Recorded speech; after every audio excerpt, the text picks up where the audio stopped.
Hey y'all, Mike with Cardboard Kingdom. Welcome back to another Disney Lorcana video. Today I want to talk about some new products that are coming in 2026 to Disney Lorcana, both in the TCG as well as outside of the TCG, but are Lorcana related. Also want to talk about something really big that I hope they address sooner rather than later as it relates to the game and collectability. So a couple of cool things and some things that I think they can improve on. With that being said, the first thing I want to give a shout out to Illumineer Tales My on Instagram. She posts a ton of really great content in terms of just relevant products, relevant news. A very good follow for anything Lorcana related on Instagram. So shout out to Mai and what she's putting out there as it relates to content. Some new products that are coming to Winterspell that were announced a couple days ago or kind of revealed a couple days ago. We've got another collection starter set that kind of started these with Fabled, where you got the Tinkerbell promo, the portfolio, and then you also got the Fabled packs. I've said it before on the channel, but I am a big fan of these products. I think that these are a great entryway into the game for people, maybe as people pick these up for Christmas or just as they have a kid or themselves might be looking to get involved with the TCG. You get a unique promo, so you get a special card. You also get booster packs, right? Chance to pull something really cool and really hook people in combination. You get the portfolio to be able to kind of store them, right, or the binder. And so I'm, as a fan of just like this genre of product, I really like it.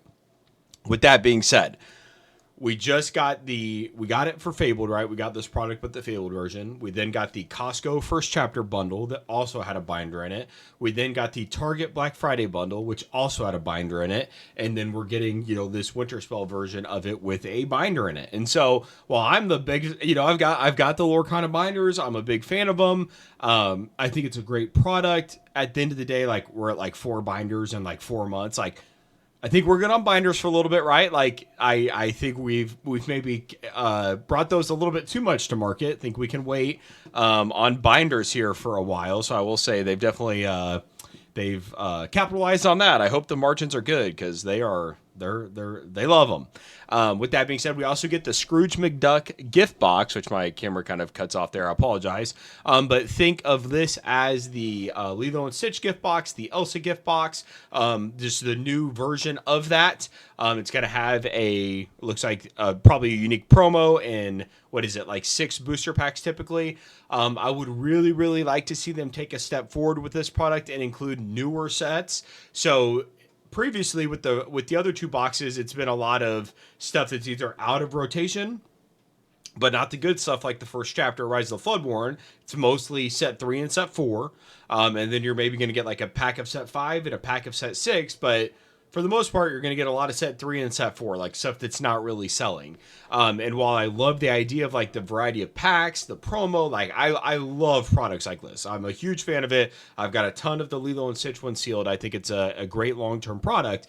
With that being said, I would really like to see them include things like Fabled, Whispers in the Well, obviously Winterspell, like let's get some newer stuff in here. Don't like keep using these to just kind of like offload set 3, 4, 5, and 6 packs. Like let's keep it to a newer pack variety. So I'll be very interested to see what packs are included in this.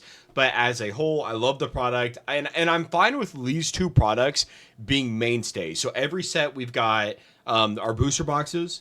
You've got your Trove. You've got a gift box like this, and then you've got your collection starter set. I think that those are great. Like that's a great 4 products to bring to market. Obviously, you're also gonna have your starter decks, but like I think from like a sealed perspective, those are great products to bring to market with every single set. Obviously, you can throw in the occasional like Costco bundle and whatever Black Friday deal, like all of that's fine. And so I hope that we see these kind of as mainstays for each particular set release, and they continue to adapt on different ways to do just different boxes, different assortment of packs. Like I think they're trending in the right direction here, and I'm really excited for what they're releasing. And then in kind of the non-TCG world, they announced, or it was leaked, a Lorcana notebook, which I'm a massive fan of, like notebooks. Like I'm so old school in terms of how I take notes day to day at work. I was something in my professional life that one of my mentors was incredibly diligent about and made sure that I was as well. And so I'm just a note taker just in general. Like I've always got a notebook on the the desk. I'm a huge fan of these like black and red. I don't know if anyone else uses these, but this one's spiral, which I do prefer. But I take notes relentlessly. And so the fact that we're having like a Lorcana notebook hits home for me, something that I will definitely partake in. In addition, I think it looks really good. It appears to be very well made when you're looking through the photos. It's got some awesome illustrations in there, and it seems very high quality. So I'm excited for this. Also, my daughter, my oldest daughter, she's in kind of her learning how to read and write and all that kind of era. So it would be cool to be able to, like for Christmas, she's getting one of the Costco boxes. It'd be cool to be able to like pair this with it or something like that. Just like a couple different Lorcana gifts. Obviously, you can include things like the puzzles, which I've heard great things about.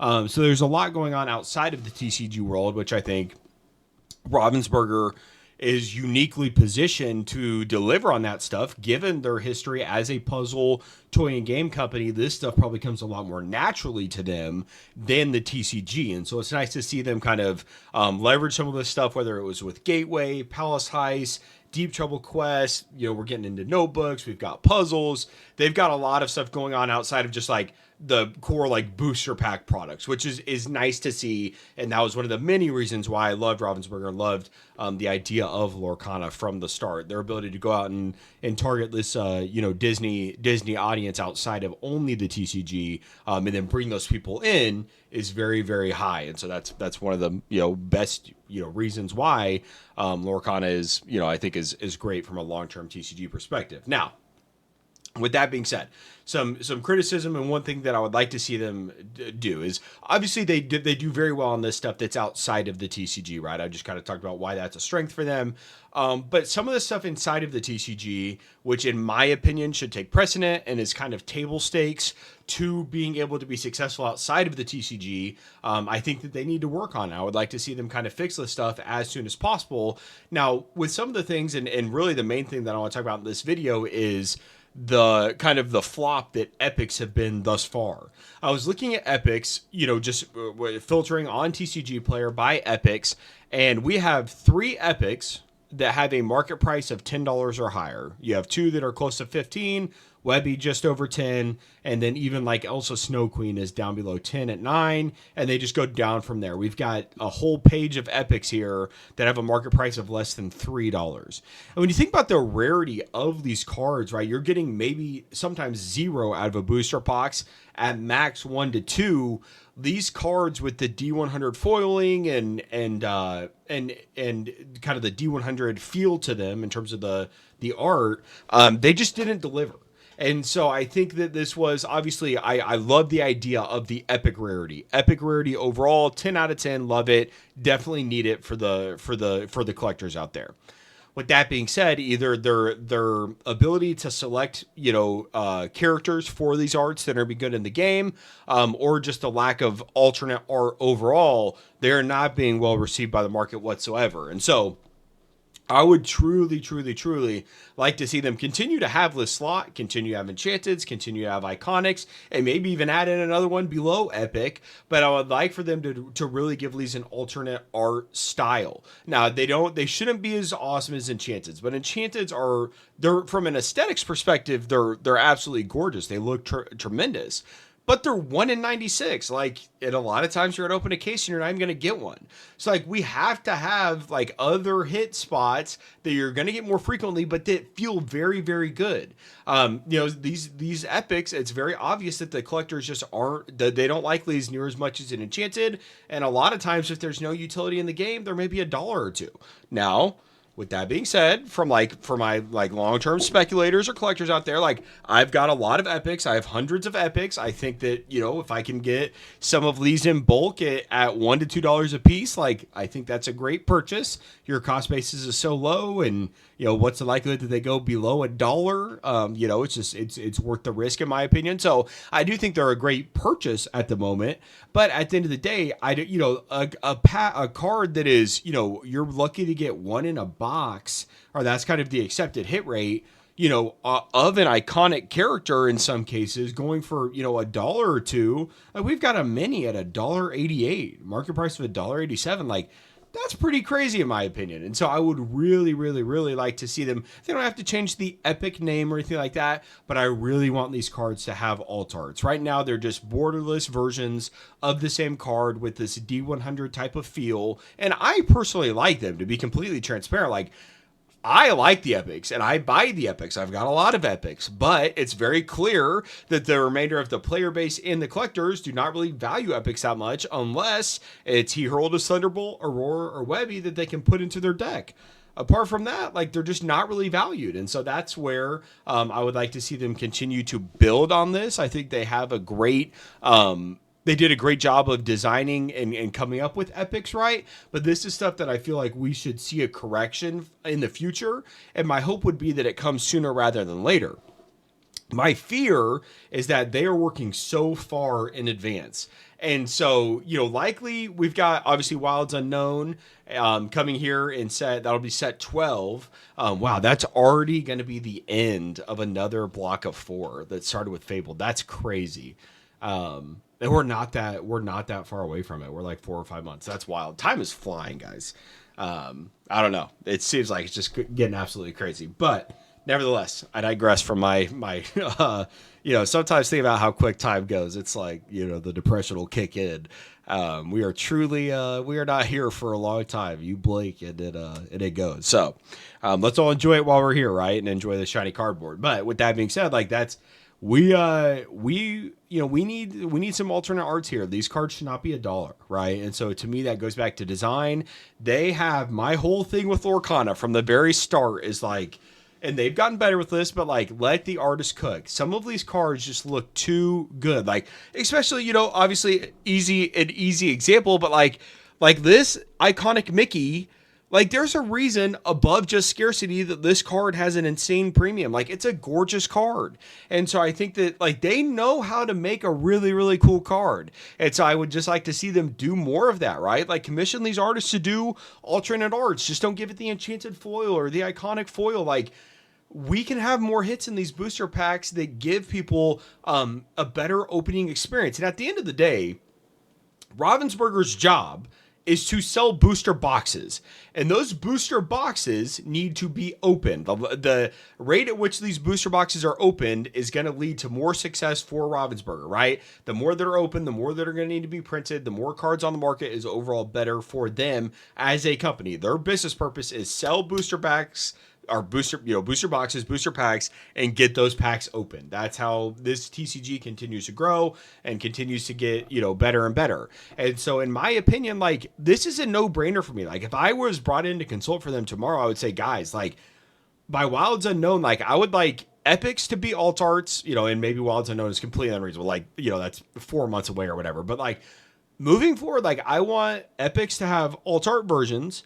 Maybe we can keep the same D100 style, but like, I want, I don't want them to be as special as Enchanteds, but I want them to be more special than what they are. And so give me some designs on that. And I also want a hit below Epic that is also another version. Like, maybe that's the Epic slot. So maybe we have something in between Epic and Enchanted that has a little bit more, popularity or has that alt art feel. And maybe we just make Epics a little bit more available. Maybe you get 2 to 3 to box or something like that. Like, I want more shiny cardboard in these boxes, and I want the booster pack opening experience to be better.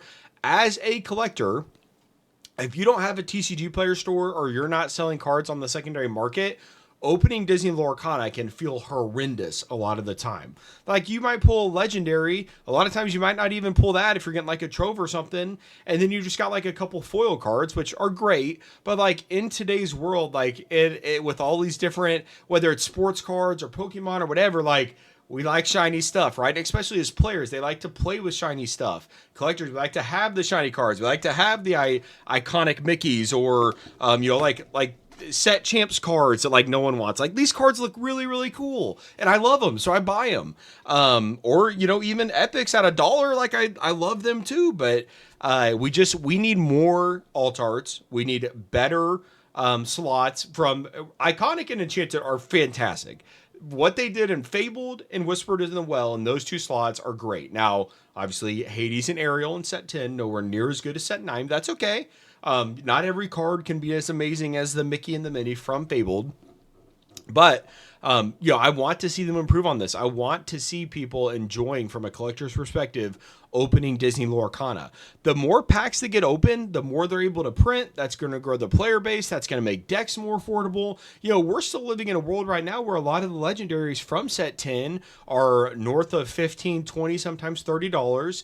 Dumbo's still a $45 card. Clarabelle and some of the older cards are still $35 to $40 cards. And so while I am not someone who thinks that these TCGs should be like free to play, like I think you should have skin in the game if you're going to these big tournaments with one of the best decks. I also don't think a $500 deck, for example, is a feasible way either, right? Like I don't think it should be that gate kept. That's a massive detractor from a very, if someone's just trying to play very casually. So this is just something that I've talked about a lot on this channel. I love what they did starting in Fabled with Iconics and with Epics. Huge fan. Like I said, I like them, right? It's clear that the market doesn't like them as much. I love them. But I think we can get better here. And so that's why if we're going to still have Epics, make them 2 to 3 per box. But then also we need something in between Epic and Enchanted that is going to be an alt art version that is going to have some, maybe like a $20 to $50 price range in terms of like where they equal out on the market, just like sheerly based on aesthetics. Like a lot of the Enchanteds, that aren't that playable in the game. Like look at Winnie Pooh Honey Wizard. That card is not being played in the game. It's an Enchanted from Fable that's sitting around like 200 to 250. That's pure just off love of the card, right? And they can do more of that. And that's where I think they're just limiting themselves. And from a business perspective, like just take however you feel about TCGs and whatever out of it. Their business model is to sell booster packs. Like that is what they are here to do. The more collectible these packs are, the more booster packs you're going to sell. And I think there's right ways to do that. I think, like serialized cards is a wrong way to do that. I would not like to see them do that. But I think increasing the hit rate on some of these things would be tremendous. And I think offering more alt arts is the way to go. And I think they've got a fantastic design team, fantastic art team. And so I would like to see them, make these changes sooner rather than later. My fear is that, it took 8 sets for them to kind of be able to implement changes and feedback that they were getting from the first 8 sets into Fable that then got us the iconic and epic tiers. Is it another 8 sets from now before we get something in between epic and enchanted, or we change epics and we get something less rare than epic? Like, I don't want to wait another 2 years to see additional changes. Like I want to see changes now in the booster packs. I know that's not going to happen overnight. I know it's a ton of work, and we're probably not going to get it by Pixar or even set, I guess at that point, Pixar will be set 12. And then by set 13, I doubt we're going to have many changes by that point. But this is just something that I think that they need to do a better job of. I think they can do a better job of it. And while they do great at all these ancillary products outside of the game, like the puzzles, the notebooks, and they've got a lot better with their product, just their go-to-market with what they're offering, their overall product strategy and what they offer, I think is in terms of their SKUs is a lot better.